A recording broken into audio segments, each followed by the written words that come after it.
குளு குளுன்னு காத்து வீசுது. உங்கள் சத்யாவில் குளு குளு ஏசி ஆஃபர். என்னுடைய முதல் படம் எடிட்டர் கந்தசாமின்னு இருந்தார். அவருக்கு ஒரு படம் பண்ணேன். முதல் படம் நீதியின் குரல். அர்ஜுன் ஆக்ட் பண்ண படம் தமிழ்ல நீதியின் குரல், தமிழ்ல டைட்டில் வச்சு பண்றோம். அப்போ அவர் என்கிட்ட ஒரே ஒரு ரிக்வஸ்ட் பண்ணாரு, அப்பா இந்த படத்தை நான் டப் பண்றேன், எனக்கு வருமான சிக்கல்ல ஒரு வியாபாரத்துக்காக பண்றேன், எனக்கு வந்து இதுல ஏஎல் நாராயணன் டைட்டில் போட்டுக்கிட்டுமா, வசனம்னு ஏஎல் நாராயணன் போட்டா எனக்கு பிசினஸ்க்கு நல்லா இருக்கும் அப்படின்னு எடிட்டர் கந்தசாமி யார்கிட்ட கேட்காரு? என்கிட்ட கேட்க, உங்ககிட்ட கேட்குறாரு. நான் என்ன சொல்றேன் அவர்கிட்ட, சின்ன சின்ன ஆசை சிறகடிக்கும் ஆசை, இது அந்த பாட்டுக்கு இப்போ இது தெலுங்குல எழுதிட்டு இருக்காரு. அங்கே ஒரு இடம் வருது, சேற்றில் விளையாடி நாற்று நட ஆசை. இவர் ஆசையெல்லாம் காவாளி காவாளின்னு கொண்டு போறாரு. சேற்றில் விளையாடி நாற்று நட ஆசைனா என்னன்னு என்கிட்ட அர்த்தம் கேட்குறாரு. சேரு மண்ணுமா இருக்கும், அதில் நாற்று நடுறதுக்கு எனக்கு ஆசை அப்படின்னு இந்த பொண்ணு, படித்த பொண்ணு, தனக்கு இதெல்லாம் ஆசை இருக்குன்னு சொன்னாங்க. ஏன் ஆசை வேற மாதிரி எழுதலாமா? வைரமுத்து சார் ஆசை அது, ராஜஸ்ரீ ஆசை வேற மாதிரி அதில் எழுதலாமா அப்படின்னு. என்ன காலிலோ காலி நேனு காவாலி அப்படின்னாரு சார். இதுக்கு என்ன அர்த்தம் தமிழ்ல? காத்தோட காத்தா நான் மாறணும்னு. பரணி சார் பேப்பர் பார்த்தீங்களா அப்படின்னாரு. இல்லைங்களா அப்படின்னா, தந்தி பேப்பர் வந்திருக்குமே வீட்டுக்கு பாருங்க அப்படின்னு சொல்லிட்டு வச்சுட்டாரு சார். சார் பேப்பர் எடுத்தோன்னா விளம்பரம் பண்ணியிருக்காரு, நன்றின்னு என் ஃபோட்டோவை போட்டு சார். திரையுலக வரலாற்றில் ஒரு தனியாக ஒரு வசனகர்த்தாவுக்கு கிடைச்ச மதிப்பாக நான் இன்னைக்கு அதை பார்த்தேன் சார். நான் இன்னைக்கு அதை எப்போதுமே எதுவுமே நம்ம சிக்கல்னு நினைச்சாதான் சிக்கல். ஆமாம், நான் எதுவுமே சிக்கல் நினைக்கிறதே இல்லை. எனக்கு கொடுத்துருக்கிற சவால்னு தான் நான் அதை எடுத்துப்பேன். சவால்? ஆமாம், அது எனக்கு நான் சிக்கலாக எடுத்துக்கவே மாட்டேன். எந்த ஒரு விஷயத்தையும் சிக்கல்னு நினச்சிட்டோம்னா நான் அதை தாண்டி போக முடியாது. சரி, இது சவாலாக எடுத்தோம்னா இது எப்படி இதை தாண்டி போகலாம்? அப்போ ஆமாம் சார். வாலி ஐயா வந்து சார் ரொம்ப ப்ராக்டிக்கல் சார். அவர் வந்து பாடல் பேப்பர் எடுக்க வாங்குறதுக்காக, பேப்பரை வாங்குறதுக்காக நான் போகிறேன். இவங்கெல்லாம் வந்து எனக்கு குருமார்கள். சினிமாவில் எப்படி இருக்குது? ஓகே லெவல் பணம் ரெடியாக இருக்கா முதல்ல கேட்டுறாரு. இருக்குமா, ஏன்னா இந்த பக்கம் பேப்பர், அந்த பக்கம் பணம். இதை நான் ஏன் உங்ககிட்ட சொல்லணும்னா, நீயும் சினிமாவில் அப்படி இருக்கு எனக்கு சொல்லிக் கொடுக்குறாரு. ஏன்னா இந்த சினிமா அப்படி தான் இருக்கணும், இந்த சினிமாவில் அப்படி இருந்தால் லாங் ஸ்டாண்டிங்காக இருக்க முடியும். இல்லைன்னா பணத்துக்காக தான் நம்ம வந்திருக்கோம், பணத்துக்காக தானே உழைக்கிறோம், இல்லைன்னா நம்ம உழைக்க போகிறது இல்லையா அப்படின்னு எனக்கு அவர் அட்வைஸ் பண்ண இருப்பேன்.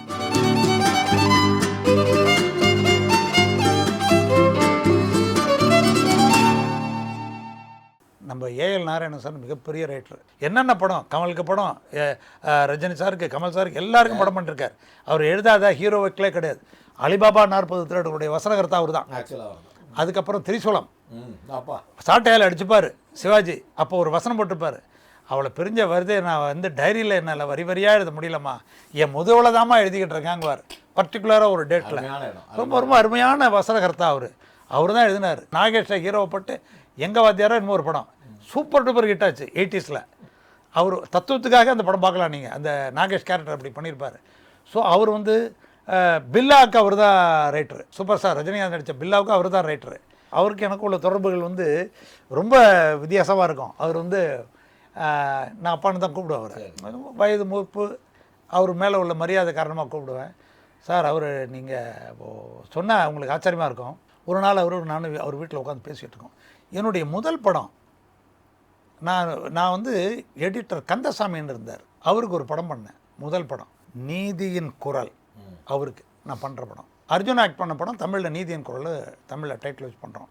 அப்போ அவர் என்கிட்ட ஒரே ஒரு ரிக்வஸ்ட் பண்ணார், அப்பா இந்த படத்தை நான் டப் பண்ணுறேன், எனக்கு வருமான சிக்கலில் ஒரு வியாபாரத்துக்காக பண்ணுறேன், எனக்கு வந்து இதில் ஏஎல் நாராயணன் நான் டைட்டில் போட்டுக்கிட்டுமா, வசனம்னு ஏஎல் நாராயணன் போட்டால் எனக்கு பிஸ்னஸ்க்கு நல்லா இருக்கும் அப்படின்னு எடிட்டர் கந்தசாமி யார்கிட்ட கேட்காரு? என்கிட்ட உங்ககிட்ட கேட்குறாரு.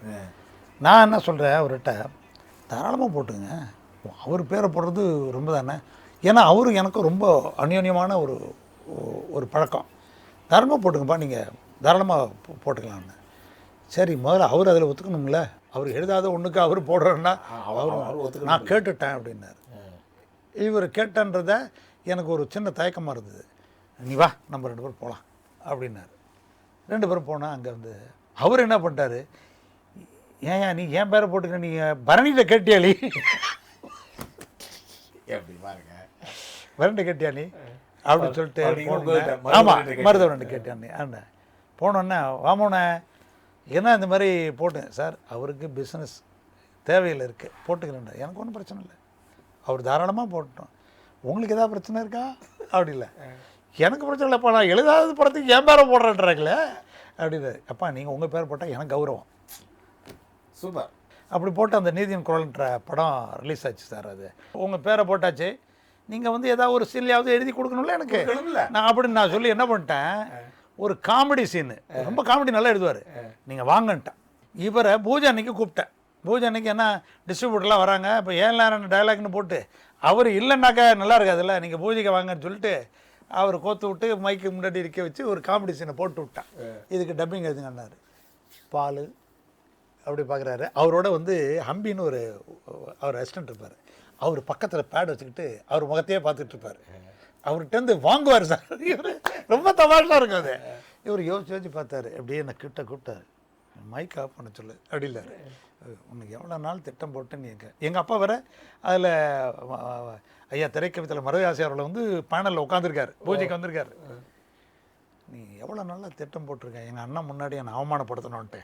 எனக்கு செட்டே அவமாட்டுக்குதுங்க, டப்பிங்கு பேரை வைக்க எனக்கு அதெல்லாம் டப்பிங்கெல்லாம் வராதியா, நீ என்ன கூப்பிட்டு இதுக்கு எழுத சொல்லிட்டியா அப்படின்னு. நீங்கள் சொல்லுங்கப்பா, நீங்கள் எது சொல்லுங்கள், நான் எழுதி நான் மேட்ச் பண்ணேன். அப்புறம் பால் அப்படி இப்படின்னு சொல்லிட்டு ஒரு காமெடியாக ஒரு வசனம் பண்ணி கொடுத்துட்டு போனார். அப்போ என்கிட்ட ஒரு விஷயத்த சொல்லார்.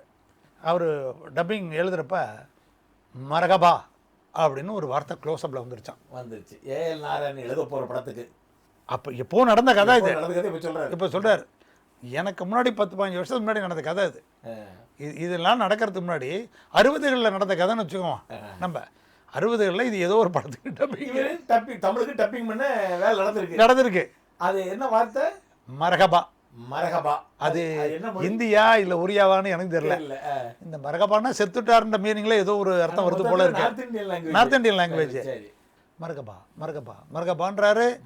யோசிச்சு வராராம், வெளியில் போகிறாராம், நடக்கிறாராம், அங்கே போகிறேன் இங்கே போகிறேன், அந்த என்னென்னமோ பண்ணுறேன்ப்பா, வரல, மண்டை காஞ்சி போச்சு எனக்கு. இந்த மரகபா என்னடா மரகபா. அங்கே வந்து ஒரு ஞானோதயம் அவருக்கு வந்து போதை மரம் மாதிரி. அவர் ஞானம் எங்கே பிறக்குதுன்னா, திடீர்னு அங்கே ஒரு குரல் கேட்டிருக்கு. 2 பேர் வேலை செஞ்சுட்டு இருக்காங்க.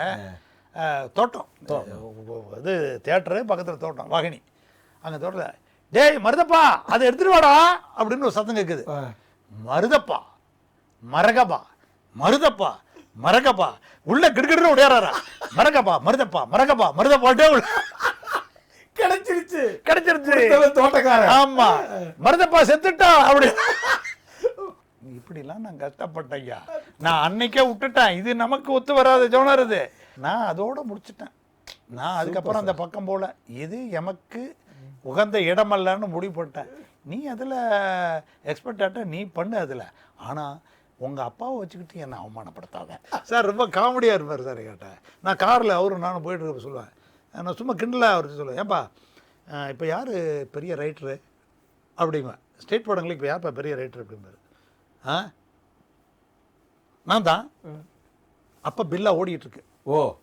ராம் தியேட்டரில் நாங்கள் கிராஸ் பண்ணி காரில் போகிறோம். சூப்பர் ஹிட் ஓடிட்டு இருக்கு. அதுக்கு இவர் தான் வசனம். ஆமாம். அடுத்த வார்த்தை சொன்னார் சார். அந்த மனிதர் வந்து வெற்றியை எப்படி புரிஞ்சு வச்சிருக்காருங்கிறத நான் புரிஞ்சுக்கிட்டது அவருடைய ஞானம். அது இன்னைக்கு பில்ல பெரிய படம்பா, நான் தான் பெரிய ரைட்டரு, நாளைக்கு என் படம் உள்ளன்னா இன்னொருத்தன் பெரிய ரைட்டரு. முதல்ல ஆணவம் மாதிரி தெரிஞ்சது. ஆமாம், நான் தான் பெரிய ரைட்டர்னு ஆணவம் மாதிரி தெரிஞ்சு சார். அவர் திரை உலகத்தை மிக சரியாக புரிந்து வைத்திருந்த ஒரு மனிதர் சார். எல்லார் மேலேயும் சார் இன்றைக்கி வந்த புது டேரக்டருக்கு தோல்லையும் கை போட்டுருவார் சார். கைப்பட்ட வா தம்பி அப்புறம் சொல்லு, அவங்களோட மெர்ஜ் ஆகிடுவார். நீ என்கிட்ட கூச்சப்பட, உனக்கு என்ன வேணுங்கிறத கேளு, உனக்கு என்ன வேணுங்கிறத கொடுக்குறது தான் நான் இருக்கேன் அப்படிம்பார். அப்புறம் ஒரு நாள் பேசிகிட்டு இருக்கிறப்ப அவர் என்ன சொல்கிறார் சார், தம்பி தப்பாக நினச்சவமான நீ போய் எனக்கு ஒரு குமுதம் கல்கண்டு பத்திரிக்கை வாங்கிட்டு வர முடியுமா? ஆள் இல்லை வீட்டில். அவருன்னா அவர் வீட்டில் பேசிட்டோம். ஏன்பா நான் போய் வாங்கிட்டு வரேன்னாரு. ஏன் அதை வாங்கி படிக்கிறீங்கன்னு. அதில் குமுதத்தில் வந்து எண்டில் இன்றைய கால கல்லூரி மாணவர்கள் பேசிக்கொள்ளும் வழக்குகள்னு வாரம் வந்துக்கிட்டு இருந்தது. அப்போ அதில் உள்ள வார்த்தைகளை பிடிப்பார். நான் எனக்கு என் காலம் 60, நான் இப்போ வந்து 90ல் டைலாக் எழுதிட்டுருக்கிறேன். 30 வருடமும் நான் என் இளமையாக வைத்து கொண்டு இருக்க வேண்டும் என்றால் இந்த பசங்க என்ன பேசுகிறாங்கங்கிறத நான் தெரிஞ்சுக்கணும். நான் இதுக்காக போய் காலேஜ் படிக்க முடியுமா? தான் அப்டேட் பண்ணிக்கிட்டே இருந்தார் சார். அவர் கடைசி வரைக்கும் அப்டேட் பண்ணிக்கிட்டே இருந்தார். அவர் இறப்பதற்கு நாள் எனக்கு ஃபோன் பண்ணுறார் சார். ஃபோன் பண்ணி காலையில் நான் உன்னை சந்திக்கணுன்றார். 7 மணிக்கு சந்திக்கணும், நீ வர முடியுமான்ற. பக்கத்தில் வீடு. நான் வந்து டி நகரில் சில்வர் பார்க் அப்பார்ட்மெண்ட்டில் இருந்தேன். அவர் பக்கத்தில் ராமானுஜம் ஸ்ட்ரீட்டில் இருந்தார் அவர் வீடு. நடந்தே வந்துடலாம். சரிப்பா நான் காலைல வரேன் அப்படின்னேன். ஆனால் காலையில் எனக்கு துயர செய்தி அவங்க வீட்டிலேருந்து வருது, அவர் இறந்துட்டார். அவர் எதுக்காக என்னை வர சொன்னார், என்ன விஷயங்கிறது கடைசி வரைக்கும் எனக்கு தெரியல. அவர் அப்படி தான், தெலுங்கு ரைட்டர் ராஜஸ்ரீயும் அப்படி தான் சார். ராஜஸ்ரீ சார், நீங்கள் இப்போ இந்த மொழி மாற்றம் பண்ணுறதுல நான் வெறும் தமிழை மட்டுமே சொல்லக்கூடாது. என் சக ரைட்டர் வசனகர்த்தா ராஜஸ்ரீ தெலுங்கில் பண்ணுறாரு, படம் பண்ணுறாரு. ரோஜாவுக்கு அவர் தான் ரைட்டர் தெலுங்கில். ஒரு நாள் என்னை கூப்பிட்றாரு ஃபோன் பண்ணி, குருகாருங்க அவர் என்ன, குருகாரு ஃப்ரீ கவுண்டரா, ஃப்ரீயாக இருக்கீங்களா அப்படின்றார். சொல்லுங்கள் சார் என்ன விஷயம் அப்படின்னா, சின்ன சின்ன ஆசை சிறகடிக்கும் ஆசை, முத்து முத்து ஆசை முடிந்து வைத்த ஆசை, இது அந்த பாட்டுக்கு இப்போ இது தெலுங்கில் எழுதிட்டு இருக்காரு. இது தமிழில் வைரம் தெளிவிருக்காரு, இது தெலுங்கில் அவர் எழுதிட்டு இருக்கிறாரு. இவர் என்ன அங்கே ஒரு இடம் வருது, சேற்றில் விளையாடி நாட்டு நட ஆசை. இவர் ஆசையெல்லாம் காவாளி காவாளின்னு கொண்டு போகிறார்.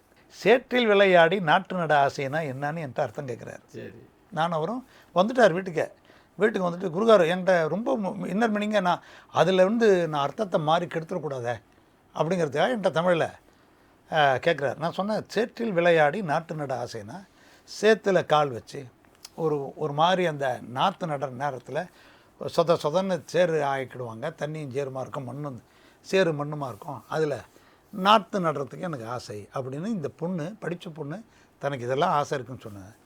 ஏன் ஆசை வேறு மாதிரி எழுதலாமா, வைரமுத்து சார் ஆசை அது, ராஜஸ்ரீ ஆசை வேறு மாதிரி அதில் எழுதலாமா அப்படின்னு. என்னென்ன காலிலோ காலி நேனு காவாலி அப்படின்னாரு சார். அந்த டியூனுக்கு காலிலோ காலி நேனு காவாலின்னாரு. இதுக்கு என்ன அர்த்தம் தமிழில்? காத்தோட காத்தா நான் மாறணும்னு. இவருடைய ஆசையை அதில் கொஞ்சம் மாற்றுறாரு. நான் தெலுங்குலேருந்து தமிழ் மொழியை மாற்றுறப்ப என்ன சிறப்பாக என்னால் மொழியை மாற்ற முடியுதோ அது மாதிரி அங்கே உள்ள வசனகர்த்தாக்களும் போராடுறாங்க.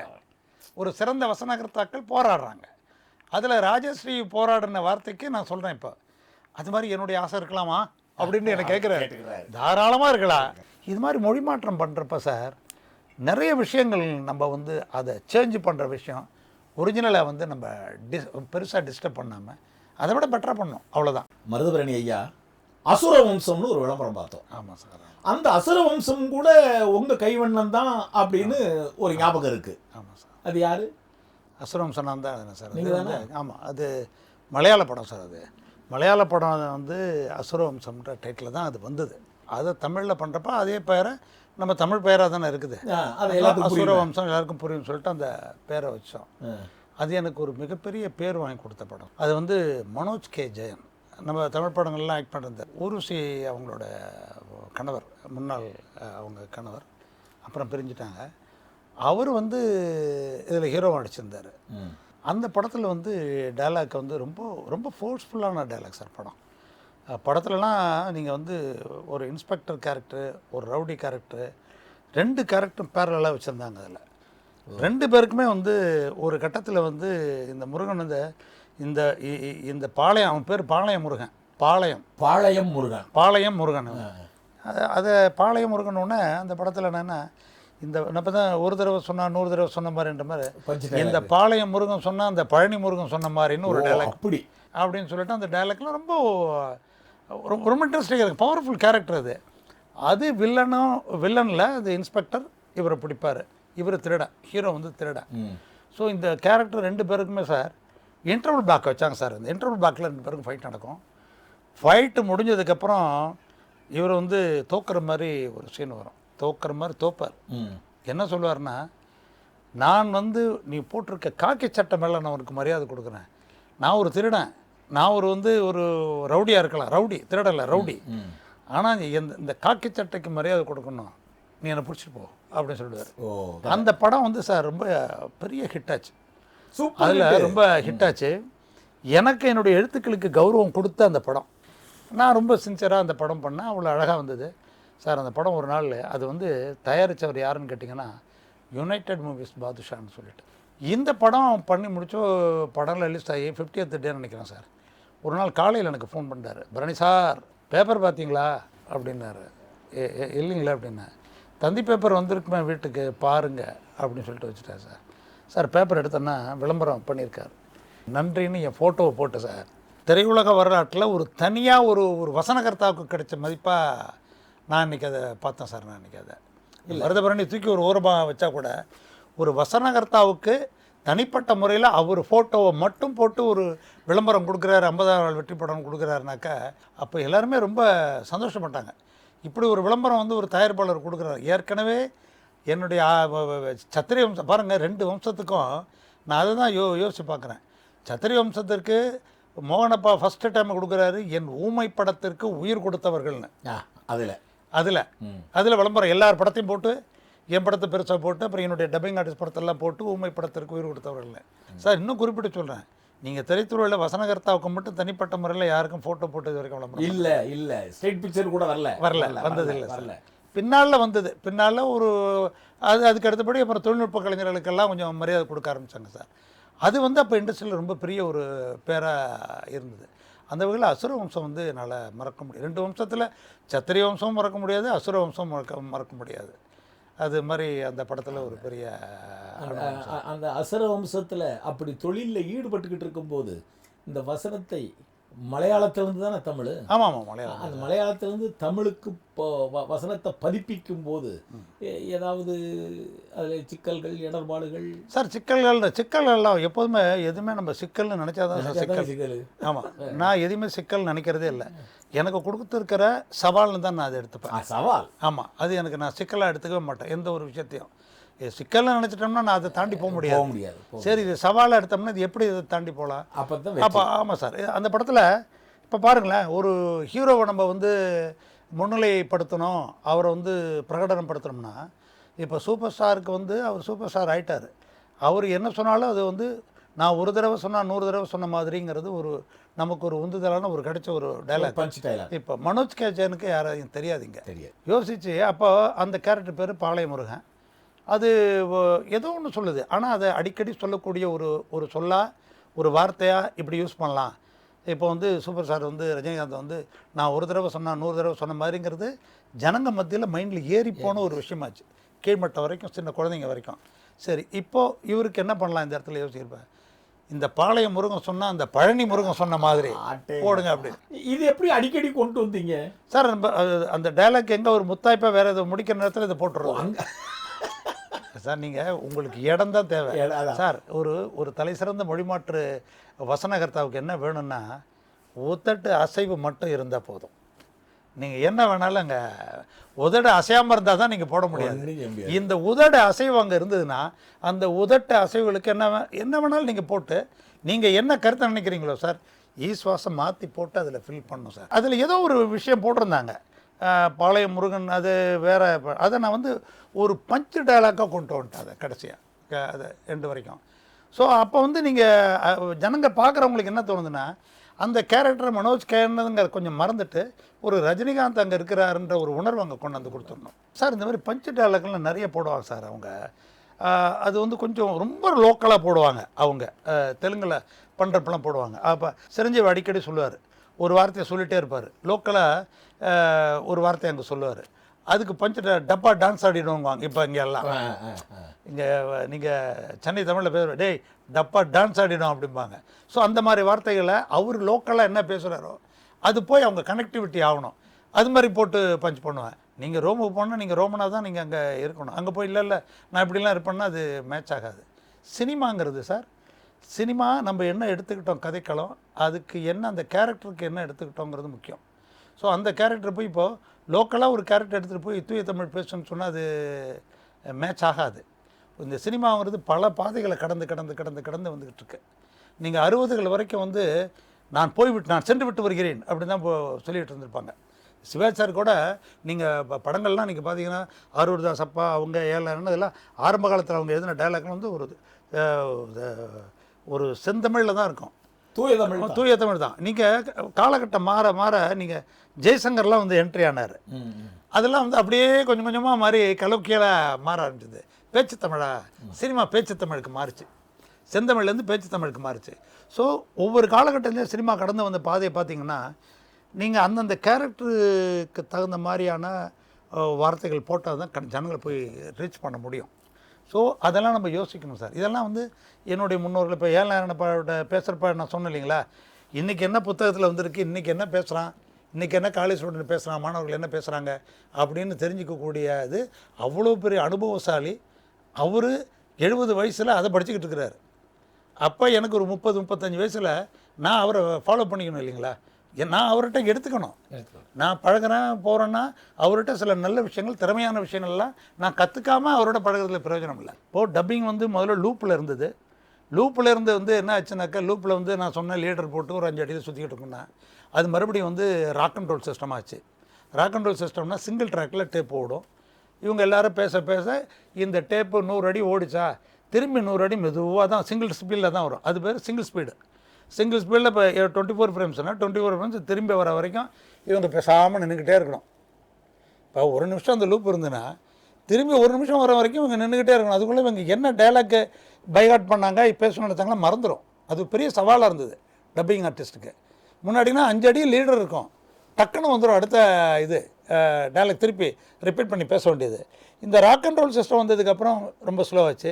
அப்புறம் என்ன பண்ணாங்க, இந்த ஒரு சிங்கிள் ஸ்பீடுங்கிறத டபுள் ஸ்பீடு, ட்ரிபிள் ஸ்பீடு, 4, 5, 6, 8, 9, 10ன்னு கொண்டாந்தாங்க. டப்பரில் சுத்தம் அது அவ்வளோ ஸ்பீடில் ஓடும். இவங்க ரிவர்ஸில் வந்து 4 ஸ்பீடில் வச்சு உங்களுக்கு செட் பண்ணிட்டாங்கன்னா 4 ஸ்பீடில் ரிட்டர்ன் ஆகி வந்துடும்.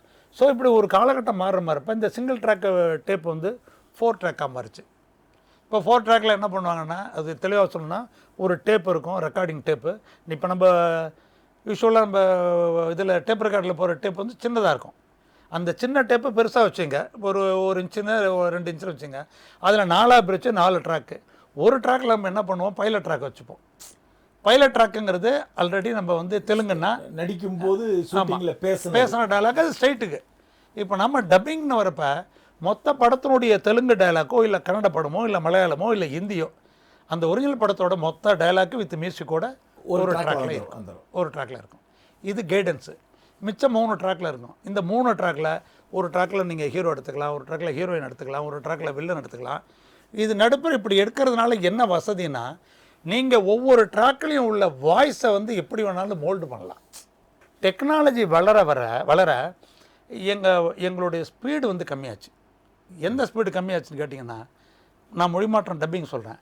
நான் திங்கட்கிழமை டப்பிங் போடுவேன் லூப் சிஸ்டம் இருக்கிறப்ப. திங்கள் டு சனிக்கிழமைக்குள்ள ஒரு படத்தை முடிச்சிருவேன். ஒரு நாளைக்கு ஒரு 80லேருந்து 100 லூப்பு டப் பண்ணுவோம்.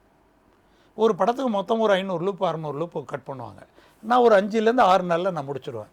இது சிங்கிள் ட்ராக் வரப்போ, சிங்கிள் ஸ்பீடு ட்ராக்கில் வரப்போ எனக்கு ஒரு வாரம் ஆன படங்கள்லாம் 12 நாள் 14 நாள் ஆச்சு. அந்த லூப் சிஸ்டம் பண்ணுறப்ப 2 மைக்கு தான் இருக்கும். இப்போ நீங்களும் நானும் இங்கே இருக்கிறோம், இங்கே ஒரு மைக்கு இங்கே ஒரு மைக்கு. இதில் ஹீரோ பேசுவார், காம்பினேஷன் ஹீரோ ஹீரோயின். சரி, இப்போ ஹீரோயின் பேசுகிறப்ப குறுக்க அவங்க அப்பா பேசினாருன்னா அவருக்கு எங்கே போகிறது மைக்கு, ஒரு ட்ராக் தான் இருக்குது. அப்போ அவர் சைடில் நின்றுட்டு இவங்க ஒதுங்கி இடம் கொடுக்கணும். அது மாதிரி மேக்ஸிமம் 2 மைக்கு தான் இருக்கும். 3வது மைக்கை வச்சா எக்கோ அடிக்க ஆரம்பிச்சிடும், கொஞ்சம் அதோட டெப்த்து கம்மியாகும். ஹியூஜ் பிளேஸாக இருக்கணும் உங்களுக்கு. ஸோ இந்த பிரச்சனைகள்லாம் தாண்டி திரையுலகம் வந்து தாண்டி வந்த பாதை வந்து ரொம்ப கடுமையான பாதை சார். இன்றைக்கி வந்து ரொம்ப ரெட் கார்பெட்டில் நம்ம உட்காந்துட்ருக்குறோம் சார். ஒரு மிஷின் இருக்குன்னா அந்த மிஷினில் நிறைய வசதிகள் இருக்குது, என்கிட்ட இந்த இவ்வளோ பெரிய மிஷின் இருக்குது ரெக்கார்டிங் அப்படின்னு சொல்கிறது பெருமை இல்லை சார். அந்த மிஷினில் உள்ள அத்தனை விஷயங்களும் கையாள தெரியக்கூடிய ஒரு கலைஞன் அங்கே இருக்கணும். ஆமாம் ஆமாம் ஆமாம். அந்த கலைஞன் கைப்பட்டாதான் இந்த மிஷினில் உள்ள எல்லா விஷயத்தையும் வெளிப்படுத்த முடியும். லட்சுமி அம்மாவை வச்சு ஒரு படம் டப் பண்ணுறேன், முராரின்னு ஒரு படம். எங்கள் அண்ணனோட கிளாஸ்மேட்டு, அவங்க சின்ன வயசில், இப்போ இல்லை, அவரோட கிளாஸ்மேட்டு. அதனால் எங்களுக்கு குடும்ப நண்பர். அவங்க வந்து பேசுகிறப்ப எங்கிட்ட உட்காந்து அவங்க சில சமயம் அவங்க அசோசியேட் டைரக்டர் வருவாங்க, அந்த படத்தினுடைய ஒரிஜினல் அசோசியேட் தெலுங்கு டைரக்டர் வருவாங்க. சார் அது அந்த அம்மா விட்டு போச்சு சார், அந்த அம்மா எடுக்கணும் சார்னு பதட்டப்படுறாரு. அவங்க ஒரு மூடில் பேசிக்கிட்டே போயிட்டுருக்குறாங்க. நான் பதட்டப்படவே மாட்டேன். என்னுடைய டப்பிங் ஆர்டிஸ்ட் போகிற மூட்லேயே நான் விட்டுட்டு அது ரீடேக் எடுக்கணும்னா மைண்டில் ஏற்றிடுவேன், எல்லாத்தையும் முடிச்சுடுவேன். அது சார் ஒரு 10 டேக் எடுத்துகிட்டு 11ஆவது டேக்கு ஒரு ஒரு பெரிய ஆர்டிஸ்ட் எடுக்கிறப்ப அவங்களால ஒரு மாதிரி டிஸ்டர்ப் ஆகிடுவாங்க. நான் அதை அப்போ விட்டுட்டு முடிச்சுட்டு எல்லாம் பேக்கப் போயிடலாமா அப்படின்றப்ப, அம்மா ஒரே ஒரு நிமிஷம் அதில் ஒரு சின்ன கரெக்ஷன் இருக்குதுன்னு சொல்லிட்டு மறுபடியும் போட்டால் அது சிங்கிள் டேக்கில் ஓகே பண்ணிட்டு போயிடுவாங்க. ஸோ நீங்கள் வேலை வாங்குறதே சார், நீங்கள் எந்த இடத்துல வேலை வாங்கணும், நாம் அவங்கள்ட்ட வேலை வாங்குறது அவங்களுக்கு வேலை வாங்குறோங்கிற உணர்வை ஏற்படுத்தக்கூடாது. அவங்களா அதை விரும்பி செய்கிறாங்கங்கிற ஒரு உணர்வை ஏற்படுத்தணும். அவங்களா செய்கிற ஒரு உணர்வை ஏற்படுத்திட்டிங்கனாலே நீங்கள் எல்லாத்தையும் வேலை வாங்கிடலாம். கவிஞர் வாலி, உங்களுக்கு உங்கள் தொழில் சம்பந்தமாக வாலி கூட என்ன இணைப்பு? சார் நிறைய படங்கள் என்னுடைய படங்கள் வந்து பாட்டு எழுதுறது. ஏன்னா ஏற்கனவே சொன்னேன் இல்லைங்களா, மேனை பேர்க்கியா படத்துக்கு அவர் தான் பாடல் எழுதினார். அதில் கூட நான் சொன்னேன், மஞ்சள் தங்கமே மேரே ரங்குமேன்னா என்னுடைய வண்ணமே அப்படிங்கிறத மேரே ரங்குமே மே ரே ரங்குமே. இவர் என்ன சொல்லிட்டாரு, அதில் கலரை பற்றி சொல்கிறான். இவர் மேரே ரங்குமே என் வண்ணமேன்னா இவர் மஞ்சள் தங்கமேன்ட்டார். ஆமாம் ஆமாம். ஸோ அந்த மாதிரி பாடல் இந்த படத்தில் எல்லா பாடலும் அவர் தான் எழுதி கொடுத்தாரு மேனை பேர்க்கால. அது இல்லாமல் அப்போ நிறைய என்னுடைய அவருக்கு பர்சனலாக தொடர்பு இருந்தது. கோடீஸ்வரன் மகள்னு ஒரு படம் பண்ணுறோம், ஸ்டேட் படம். கோபால்ராவ் ரமாயின்னு சொல்லிட்டு 1980 கோபால்ராவ் ரமாயின்னு சொல்லிட்டு தெலுங்கு படம். அதை தமிழில் ரீமேக் பண்ணுறோம். கோதன் ராமரெட்டி தான் அதுக்கு டைரக்டரு. அவர் வந்து அந்த வைபவன் இப்போ ஆர்டிஸ்ட் இருக்கார் இல்லைங்களா, அவங்களுடைய அப்பா. அவர் பெரிய டைரக்டர் தெலுங்கில். அவரும் நானும் ஆரம்ப காலத்தில் ரொம்ப திக் ஃப்ரெண்ட்ஸு. நான் கோ டைரக்டராக பண்ணுறேன், அவர் டைரக்டராக பண்ணுறாரு. ஸோ இந்த திரைத்துறையில் சார் நான் வந்து எனக்கு இந்த சக்ஸஸாக நான் பண்ணிக்கிட்டு இருக்கிறது ஒரு காரணம் என்னென்னா, நான் வெறும் மொழிமாற்றுப்பட வசனகர்த்தாவாக மட்டும் அல்ல சார். அதை மட்டும் இருந்ததுன்னா இந்த அளவுக்கு என்னால் பண்ணியிருக்க முடியுமாங்கிற சந்தேகம். நான் ஒரு கோ டைரக்டராக நிறைய படங்களை ஒர்க் பண்ணியிருக்கேன், எடிட்டிங்கில் ஒர்க் பண்ணேன், கேமரா சைடில் போய் ஒர்க் பண்ணேன். எல்லா சைட்லையும் ஒர்க் பண்ணி நாலேஜை க்ரியேட் பண்ணிக்கிட்டு ஒவ்வொரு நாலேஜை நம்ம க்ரியேட் பண்ணது எனக்கு இதெல்லாமே இந்த துறைக்கு வரப்போ எனக்கு ரொம்ப எனக்கு ரொம்ப ஒரு இப்போ கவிதை துறையில் ஒர்க் பண்ணேன், கவிஞனாக பண்ணேன். எல்லாமே வந்து ஒரு ஒரு ஒரு பாட்டை போட்டு நான் ஸ்ட்ராங்காக போகிறதுக்கு எனக்கு ஹெல்ப்ஃபுல்லாக இருந்தது. இப்போ அந்த கோடீஸ்வரன் மகள் படத்தில் வரேன் உங்களுக்கு, அதுக்கு வந்து தமிழில் பாட்டு எழுதுனது வாலி ஐயா தான். இப்போ இந்த படம் பண்ணுறப்ப பாட்டு அவர் வந்து அப்பா ஒரு பாடல் எழுதினார். அதுக்கு சுஜாதா ஐ லவ் யூ சுஜாதான்னு சொல்லிட்டு ஒரு பாட்டு. வாலி ஐயா வந்து எழுதுகிறப்ப அவர் ரொம்ப சார் ரொம்ப ப்ராக்டிக்கல் சார். அவர் வந்து பாடல் பேப்பர் எழுதி வாங்குறதுக்காக பேப்பரை வாங்குறதுக்காக நான் போகிறேன். அவர் வீட்டுக்கு போகிறேன். இங்கே தான் இருந்தார், நம்ம ஐயப்பன் கோயிலுக்கு முன்னாடி ஒரு வீடு. அப்போ போனோடனே அவர் எனக்கு இதெல்லாம் இவங்கெல்லாம் வந்து எனக்கு குருமார்கள். சினிமாவில் எப்படி இருக்குது, ஓகே லெவல் பணம் ரெடியாக இருக்கா முதல்ல கேட்டுறாரு. இருக்குப்பா. ஏன்னா இந்த பக்கம் பேப்பர், அந்த பக்கம் பணம். இதை நான் ஏன் உங்கள்கிட்ட சொல்லணும்னா, நீயும் சினிமாவில் அப்படி இரு எனக்கு சொல்லிக் கொடுக்குறாரு அவர். ஏன்னா இந்த சினிமா அப்படி தான் இருக்கணும். இந்த சினிமாவில் அப்படி இருந்தால் லாங் ஸ்டாண்டிங்காக இருக்க முடியும். இல்லைன்னா நீ பணத்துக்காக தான் நம்ம வந்திருக்கோம், பணத்துக்காக தானே உழைக்கிறோம், இல்லைன்னா நம்ம உழைக்க போகிறது இல்லையா அப்படின்னு எனக்கு அவர் அட்வைஸ் பண்ணுவார்ப்ப. ஸோ அந்த அட்வைஸு அது அப்படியே நீட்சியாக நான் பண்ணுற டப்பிங் படங்கள் என்னுடைய வளர்ச்சியை பார்த்து சந்தோஷப்பட்டதில் ரொம்ப அவருக்கு ரொம்ப முக்கிய பங்கு இருக்குது சார். அவர் சொல்லுவார், நான் ஒரு பாட்டு எழுதுறதுக்கு 10 லைன் எழுதுறதுக்குள்ளே எனக்கு மண்டை காஞ்சி போடுது இளவாள், நீ படம் பூரா லிப்புக்கு எழுதிக்கிட்டு இருக்கிறிய அப்படின்னு சொல்லுவார். அதில் ஒரு சம்பவம் நடந்தது சார். என்னென்னா, விஜயசாந்தி அம்மா அவங்க படம் ஒன்று, அவங்க தான் ப்ரொடியூசர்ஸ். அதுக்கு எதுக்கு நான் பண்ணுற ஒரு படத்துக்கு, அது கமாண்டர் ஐபிஎஸ்ன்னு நினைக்கிறேன் அந்த படத்து பேர், தமிழில் வச்சேன். அவங்க தான் ப்ரொடியூசரை நான் என்ன படம் பண்ண சொல்கிறாங்க, நான் பண்ணுறேன். டப்பிங் நடந்துக்கிட்டு இருக்கு. அது படம் வந்து விளம்பரம் கொடுத்துட்டாங்க. ஏன்னா சைமல்டேனியஸ் ரிலீஸ் பண்ணலாம் அப்படின்ட்டு. தெலுங்கும் அந்த டைத்தில் ரிலீஸ் பண்ணுறாங்க, பேரலாக இங்கே தமிழும் ரிலீஸ் பண்ணிடலான்ட்டு. அது பேன் இண்டியா. இப்போ இன்றைக்கி பேன் இண்டியா, அன்றைக்கி பேன் இண்டியா. அது 2 லாங்குவேஜ் தான். அப்போ அது பண்ணிடலாம் முடிவு பண்ணிட்டாங்க. அப்போ சைமல்டேனியஸாக அவங்களுக்கு அங்கே ஷூட் நடக்குது, திடீர்னு ஷார்ட் வந்து ஆட் பண்ணி வரும். ஒரு ரீல் சார் அந்த சீனு இப்போ புதுசாக வந்திருக்குன்னுவாங்க, அதை டப் பண்ணி நம்ம ஆல்ரெடி டப் பண்ணதுக்கு லிங்க் பண்ணோம். சைமல்டேனியஸ் ரிலீஸ் படம் வரப்போ சார், ஒரு டப்பிங் படம் பண்ணுறப்ப மொத்த படமும் ரெடி ஆகிட்டு பண்ணுறப்ப தான் சார் அது ஒரு அழகாக இருக்கும். இப்போ ஸ்ட்ரெயிட் படம் பண்ணுறப்ப அது வேறு வழி இல்லை. அவங்க இந்த சீனை தூக்கி அந்த சீனை மாற்றுறாங்க, அந்த சீனை தூக்கி இந்த சீனை மாற்றுறாங்கன்னு. இப்போ டப்பிங் பண்ணுறப்ப அது திருப்பி மாற்ற கன்ஃபியூஸ் ஆகிடும். ஸோ அந்த மாதிரியான சூழலை நடந்துகிட்டு இருந்தது. இப்போது ரொம்ப டே நைட்டு வேலை போயிட்டுருக்கு. இப்போ இவங்க விளம்பரம் கொடுத்துட்டாங்க அந்த படத்துக்கு. கொடுத்துட்டாங்கன்னா இந்த மாதிரி வாலி சார் பாடல்கள்னு வாலின்னு போட்டாச்சு. ஆனால் அவரை போய் யாரும் சந்திக்கவும் இல்லை, பாட்டை கொடுத்து பாட்டும் வாங்கவும் இல்லை.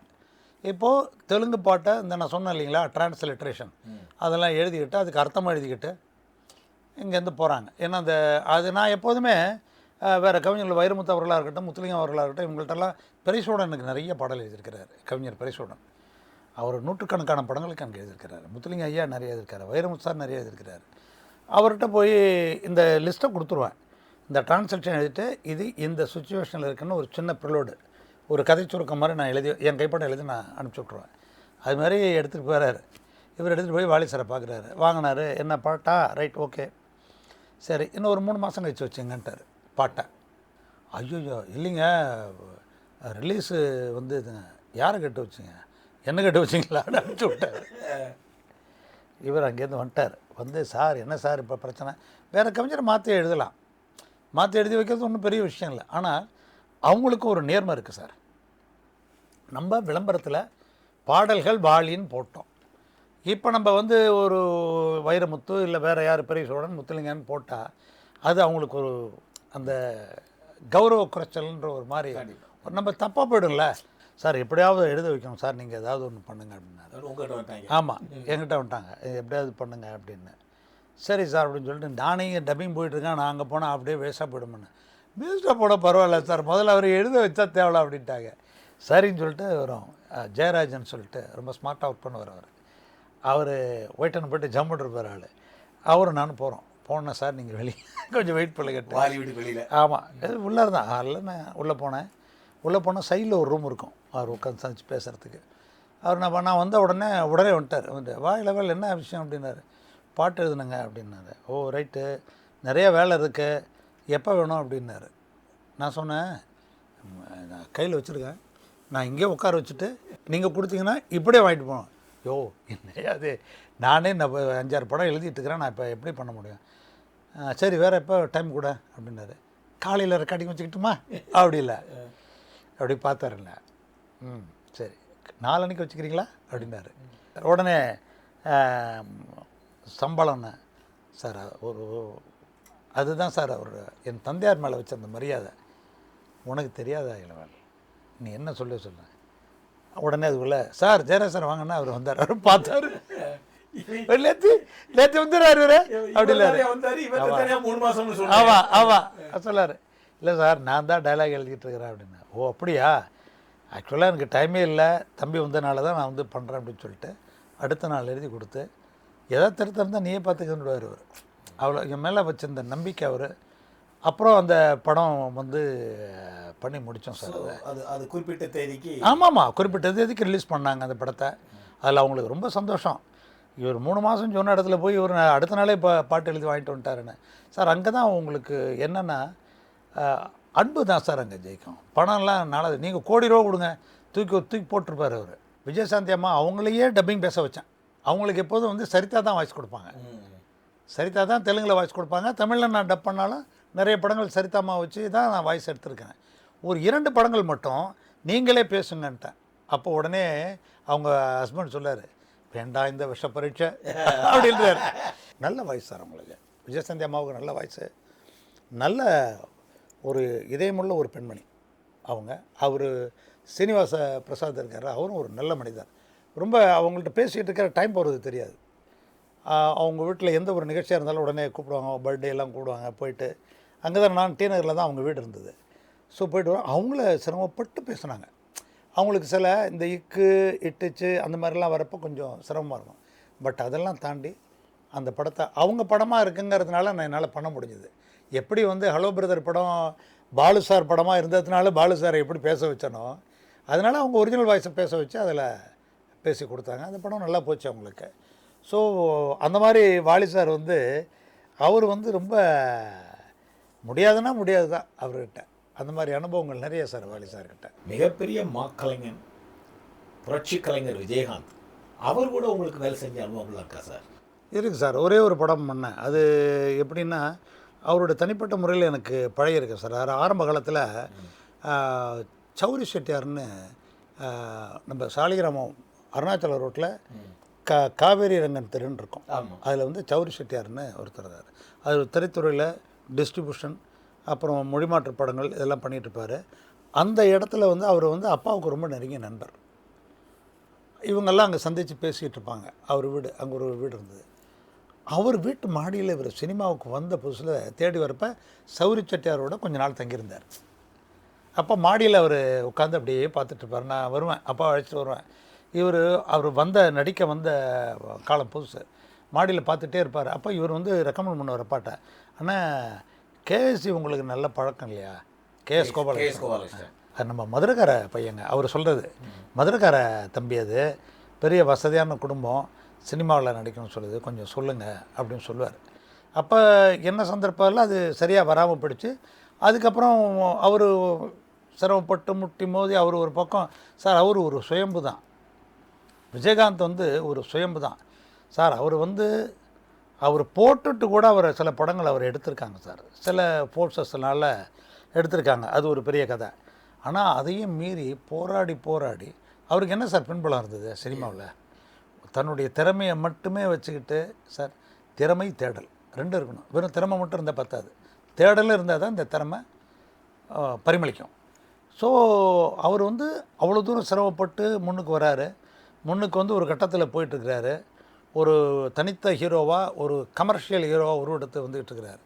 அப்போ நம்ம குரூப்புன்னு சொல்கிறேன், உங்களுக்கு சேர்த்து தான் சொல்கிறேன் நம்ம குரூப்.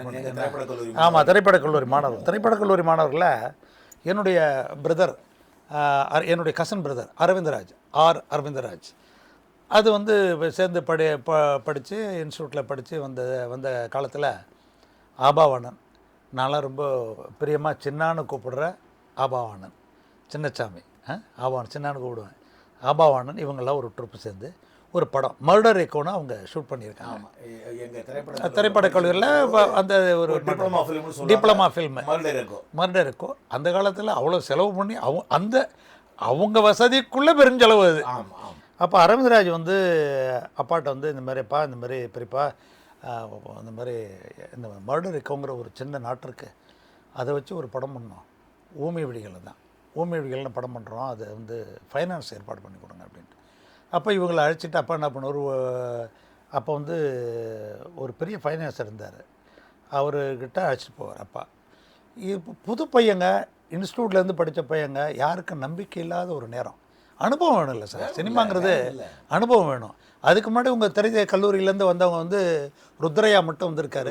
ஸோ இப்போ திரைப்படக் கல்லூரி மாணவர்களுக்கு வாய்ப்பு கிடைக்கிறதுங்கிறது பெரிய விஷயமா இருக்குது. அப்பா கூட அழைச்சிட்டு நிறைய இடங்களுக்கு உமையாம்பிகா செட்டியார்னு சொல்லிட்டு அப்போ பெரிய ஃபைனான்சியர் அவர், உமையாம்பிகை செட்டியார் அவரை அங்கே ஒரு மீடியேட்டர் ஒருத்தர் இருந்தார், அவர் மூலயமா அப்ரோச் பண்ணி, அப்பாவுக்கு எல்லோரும் தெரியும், இருந்தாலும் எல்லாருக்கும் ஒரு தயக்கம் இருக்கும் இல்லைங்களா, பணம் போடணும் அப்படின்னு சொல்லிட்டு. இப்படி இருக்கிறப்ப அப்புறம் ஏதோ போராடி பணத்தை கொஞ்சம் சேகரித்து ஊமை விழிகள்லாம் ஸ்டார்ட் பண்ணுறாங்க. இந்த ஊமை விழிகளை ஸ்டார்ட் பண்ணுறப்ப தான் ஹீரோ விஜயகாந்தை ஃபிக்ஸ் பண்ணுறாங்க. விஜயகாந்த் அவருக்கு அந்த படம் ஒரு பெரிய டேர்னிங் பாயிண்ட் சார். லவ் டூயட்டுன்னெலாம் பெருசாக இல்லாமல் அந்த மாதிரி நடிச்சுக்கிட்டு அடிதடி சண்டையில் இருந்தவரை ஒரு ஷேப் மாற்றி காட்டின படம் அது. இவருக்கு ஒரு அருமையான கேரக்டர் அது. அந்த கேரக்டரில் அவர் நடித்து ஊமை விழிகள் பெரிய ஹிட் ஆகுது. ஸோ அப்போது நெருக்கம் எனக்கு ஏற்படுது. அவங்களோட போய் பேசிகிட்டு இருப்பேன். ரமேஷ் அரவிந்தராஜோட தம்பி, இவங்கெல்லாம் நம்ம வீட்டில் அடிக்கடி தங்குறது போகிறதுனா நான் போவேன் ஷூட்டிங். இவங்களுக்கு ஆரம்ப காலத்தில் என்னோடய ஷூட்டிங் அவங்களுக்கு ப்ராக்டிக்கல் கிளாஸ் மாதிரி. நான் தெலுங்கு படங்கள்லாம் ஒர்க் பண்ணுறப்போ வருவாங்க, ஷூட்டிங் பார்க்க வருவாங்க. இப்போ அங்கே உங்கள் ஷூட்டிங்கிறது ப்ராக்டிக்கல் கிளாஸ் வேறு, இது ரியல் ப்ராக்டிக்கல் வருவாங்க பார்த்து ப்ராக்டிக்கல். ஆமாம், போவாங்க. இது நான் அவங்க ஷூட்டிங் இருக்கிறப்ப நான் போய் ஏதாவது ஹெல்ப் பண்ணிட்டு வருவேன்.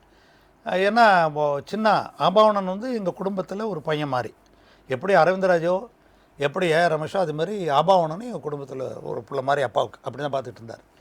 இப்போது இவங்க ஊமை விழிகளுடைய செகண்ட் பார்ட் எடுக்கிறாங்க. செகண்ட் பார்ட் மூங்கில் கோட்டை, ஊமைகளுடைய தொடர்ச்சியாக மூங்கில் கோட்டைன்னு ஆரம்பிக்கிறாங்க.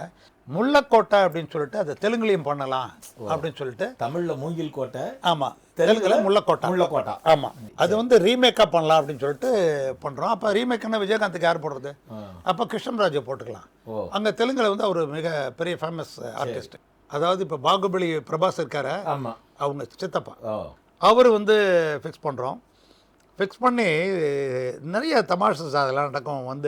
இப்போ அந்த படத்துக்கு டைலாக் எழுதுறப்ப நான் உடனே என் நண்பர் இருக்கார் இல்லைங்களா ராஜஸ்ரீ, அவரை அழைச்சிட்டு போகிறேன்.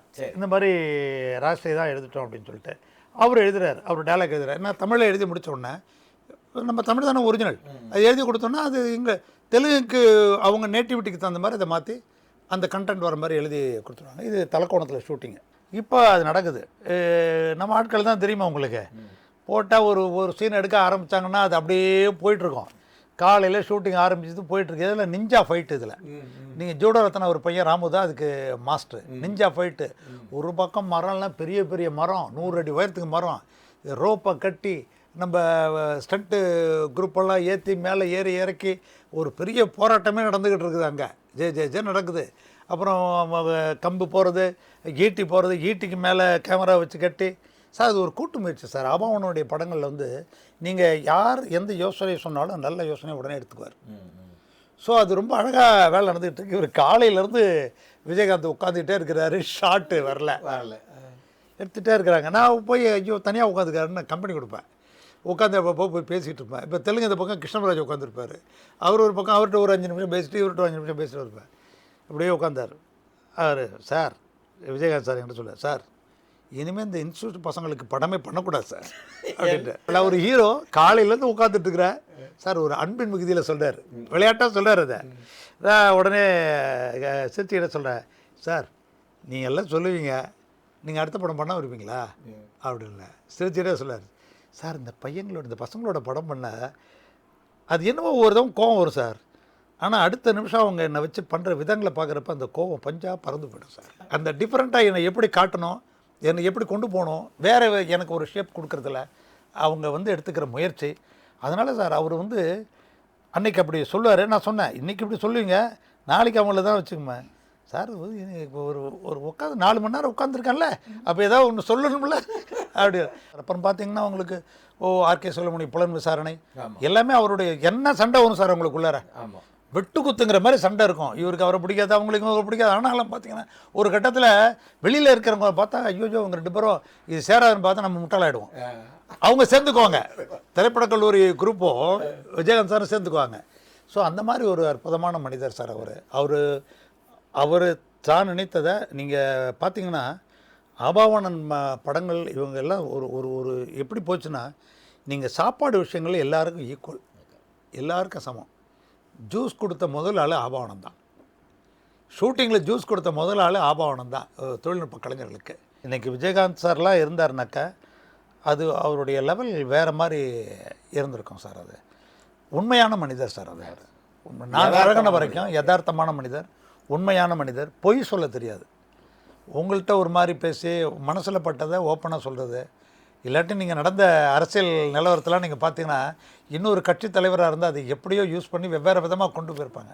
மனசில் பட்டதை சொல்லி கடைசி வரைக்கும் வாழ்ந்தவர். என்னென்னா அவருக்கு உடல்நிலை கோளாறு வந்த ஒரே ஒரு காரணம், அது இறைவனை தான். யாருக்கு நான் தீங்கு செய்தேன் இறைவா அப்படின்ற அந்த பாடல் தான் ஞாபகம் வரும் அவரை பொறுத்த வரைக்கும். நீங்கள் அந்த தலைக்கோவணத்தில் மூங்கில் கோட்டையும் அந்த முள்ளக்கோட் ரெண்டும் ஒரே நேரத்தில் ஷூட்டிங். ஆமாம். அப்போ விஜயகாந்த் அங்கே இருக்காரு, கிருஷ்ணராஜ் அங்கே இருக்காரு, அங்கே நிஞ்சா ஃபைட் எடுத்துக்கிட்டு இருக்காரு. ஆமாம் ஆமாம் ஆமாம். அது சார் அது என்னாச்சுன்னா சார் விஜயகாந்த் எப்போதுமே டூப் போட ஒத்துக்க மாட்டார். அவர் துணிஞ்சு இறங்குற ஆளு சார். துணிஞ்சு இறங்கிடுவார். நிஞ்சா ஃபைட்டு ரொம்ப ரிஸ்க்கு. மரத்தில் கட்டி பிடிச்சிட்டு ஏறணும் நீங்கள் மேலே. ஆமாம், இவங்க ரோப்பை கட்டி இழுத்தாங்கன்னா அந்த டைமிங்கில் விட்டு விட்டு விட்டு பிடிச்சாதான் மேலே போவோம். நீங்கள் விட்டு பிடிக்காம லேசாக பிடிச்சிட்டிங்கன்னு வச்சுங்க, நெஞ்சு பூரா வழட்டிடும். அவன் அங்கே இழுக்கிற இழுப்பில் கீழே இருந்து வழட்டி நம்ம பீலர் பிரித்த மாதிரி பிரிச்சிடும் உங்கள் உடம்ப. இவர் நல்லா டூப்பு பண்ணி காட்டுறாங்க. இது இப்படி பண்ண இப்படி பண்ணோன்னா விஜயகாந்த் சார் என்ன பண்ணிட்டாரு, இப்படியே உட்காந்து பார்த்துட்டு ஒரே கூட்டம். தெலுங்கு ஃபுல்லாக பீப்புள் ஃபுல்லாக அங்கே தலைக்கோணம் ஃபுல்லாக அங்கே இருக்கிறாங்க. ஓ விஜயகாந்த்ரான்னு ஒருத்தன் கத்துறான் கூட்டத்தில் பார்த்துக்கிட்டு இருக்கிறாங்க எல்லாரும். இவர் போனார், அசால்ட்டு ஆரம்பம் மாதிரி இவர் போனார், வீட்டுக்குள்ளே கட்டி விட்டாங்க. அடித்து தூக்கி விடணுன்னு டப்புன்னு உச்சி வரைக்கும் போயிட்டார். 100 அடிக்கு போயிட்டு சர்ன்னு கீழே இறக்கி விட்டாங்க. சிங்கிள் டேக் ஓகே, கை கிளாஸ் அடிச்சுட்டான். இப்போ அடுத்தது கிருஷ்ணராஜ் சார் தெலுங்கு ஷூட் எடுக்கணும். இப்போ தெலுங்குக்கு என்ன பண்ணிட்டாப்புல சின்ன சரி, அவர் அவ்வளோ பெரிய ஆர்டிஸ்ட். அவரை போய் கட்டி தூக்கிட்டு எதுக்கு ரொம்ப டூப்பை போட்டு விட்ருவோம் அப்படின்னு சொல்லிட்டு ஒரு டூப் ரெடி பண்ணிட்டோம். கிருஷ்ணராஜ் டூப்பு அவரும் சரி அப்படின்னு விட்டார். ஒரு அதில் ஒரு சின்ன அவருக்கு ஒரு கிளேஸ் இருந்துக்கிட்டே இருக்குது கிருஷ்ணராஜ் சாருக்கு. நம்ம பண்ணிடலாமா என்ன சார், அவர் ரிஸ்க்கு சார். அது அவரோட வயசில் கொஞ்சம் மூத்தவர். வயசில் மூத்தவர். இன்னொன்று இது ஒரு கட்டுமையான தேகம். இது விஜயகாந்த் வந்து அது வந்து சொஃபிஸ்டிகேட்டடாக ரொம்ப லெவலில் வளர்ந்த உடம்பு அது. இவர் கல் மண்ணெல்லாம் பார்த்தவர் நம்ம இல்லை, கரடு முரடாக வளர்ந்தவர் அவர். அவர் அப்படி தொட்டா பொத்துக்கிற மாதிரி உடம்பு அவருக்கு. கிருஷ்ணராஜ். ஆமாம் ஆமாம். இவர் வெயிட் பண்ண நான் கேட்குறேன், அப்படி யோசிக்கிறாரு. அதுக்குள்ளே டூப் ரெடி பண்ணிவிட்டு டூப்பை கட்டினோடனே ஏய் டூப்புடா அப்படின்னு ஒருத்தன் சவுண்டு விட்டான். கத்தின உடனே சார் இவருக்கு டக்குன்னு பொறி தட்டுச்சு. ஒன்று గురుగారు నేనే చేస్తాను அப்படின்ட்டாரு. నేనే చేస్తాను సార్, నేను చేస్తాను அப்படின்றாரு. சார் வேணாம் சார் அப்படின்றேன். వద్దు సార్ నేను చేస్తాను సాர், பரவாயில்ல ஒர்க்கட்டி அப்படின்ட்டார்.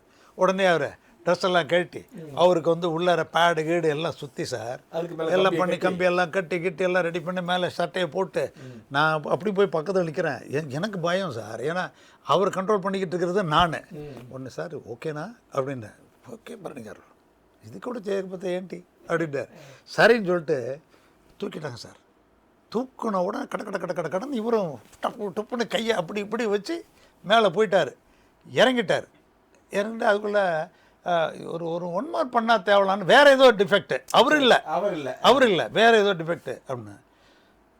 அதுக்குள்ளே அவர் கொஞ்சம் டென்ஷன் ஆகிட்டார். மல்லி செய்யலா அப்படின்னாரு. சார் ஏதோ கேமரா சைடு ஏதோ டிஃபெக்ட் பண்ணல சார். ஓகே நீ చేస్తా அப்படின்னாரு. மறுபடியும் தூக்கினாங்க, அதை விட நல்லா பண்ணார். பண்ணி முடிச்சுட்டு வந்துட்டேன் சார். வந்ததுக்கப்புறம் சரி ட்ரெஸ்ஸை மாற்றின அந்த பேடெல்லாம் கேட்டலான்னு கேட்டா சார் ஃபுல்லாக ரெட்டாக இருக்குது சார். உடம்பு பூரா வைட்டிடுச்சு. என்ன பேடு கட்டிருந்தா கூட அந்த உடம்பு பேடு அழுத்தது இல்லைங்களா, அதில் இந்த வெயிட் உடம்போட வெயிட் வந்து ஃபுல்லாக ரெட்டாக இருந்தது. அதான் அப்போ தான் சொன்னார் அவர், విజయకాంత్ గారు చేశారు నేను చేయకపోతే బాగుండదు కదా.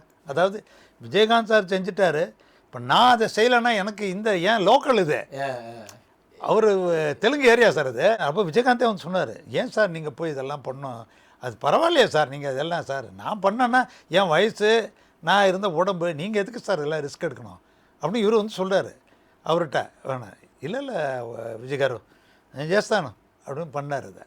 ஸோ அந்த சூழல்லாம் விஜயகாந்த் அந்த அவர் ஏற்றி இறக்குற வரைக்கும் விஜயகாந்த் ஒரு பதப்பதப்போடு இருந்தார். அவர் எவ்வளோ பெரிய ஆர்டிஸ்ட், அவர் தெலுங்கில் அவர் இது இல்லாமல் இதெல்லாம் வந்து பழக்கம் இல்லாதவங்களாம் பண்ணுறது ரொம்ப கஷ்டம் சார், ரிஸ்க்காக போய்டுன்னு அவர் இறங்கி முடிகிற வரைக்கும் கூட இருந்து அவர் கொண்டு போய் அதை பார்த்தோன்னே அவரே பதறி போயிட்டார்.